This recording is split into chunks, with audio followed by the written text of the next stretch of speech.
कई राज्यों में जीत दिलाने वाली भाजपा की फुल प्रूफ रणनीति दिल्ली में नहीं चल सकी। स्थानीय के बजाय केंद्र के चेहरे के दम पर भाजपा ने कई राज्यों में अपना परचम लहराया। प्रधानमंत्री नरेंद्र मोदी को चुनाव में सबसे बड़ा चेहरा बनाते हुए उसने उत्तराखंड, हिमाचल, असम, मणिपुर और गुजरात जैसे कई राज्यों में जीत दर्ज की। यहां तक कि उत्तर प्रदेश में भी मतदान तक मुख्यमंत्री उम्मीदवार की बात नहीं हुई और चुनाव जीतने के बाद योगी आदित्यनाथ को प्रदेश की कमान सौंपी गई।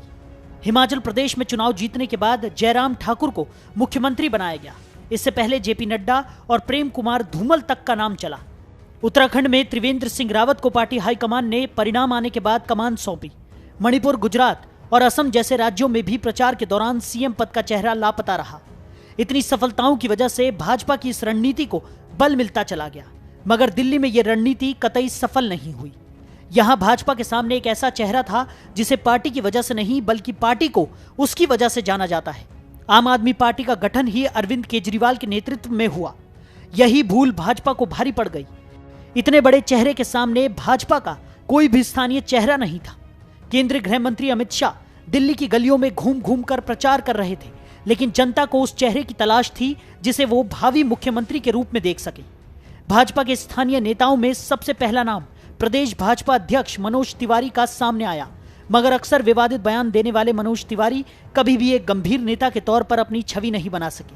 पूर्व मुख्यमंत्री साहिब सिंह वर्मा के बेटे परवेश वर्मा भी अपने विवादित बयानों की वजह से ही चर्चाओं में रहे। भाजपा के पास एक और चेहरा था जिसे आगे किया जा सकता था, और वो नाम था केंद्रीय मंत्री डॉक्टर हर्षवर्धन का। डॉक्टर हर्षवर्धन की छवि एक स्वच्छ व गंभीर नेता के रूप में है। स्थानीय नेता के तौर पर भी उनकी स्वीकृति है, मगर भाजपा ने उन्हें किसी भी मौके पर आगे नहीं किया। इस वजह से दिल्ली की जनता हमेशा इसी पशोपेश में रही कि अगर भाजपा जीतती है तो मुख्यमंत्री कौन होगा, और यही एक बड़ी वजह रही कि भाजपा दिल्ली की जनता के बीच वो भरोसा नहीं बना पाई जिसकी जरूरत थी। Video desk, Amar Ujala dot com. अगर आप ये वीडियो YouTube पर देख रहे हैं तो हमारे चैनल को सब्सक्राइब करें और बेल आइकन को दबाना ना भूलें। अगर आप Facebook पर ये वीडियो देख रहे हैं तो हमारे पेज को लाइक करें।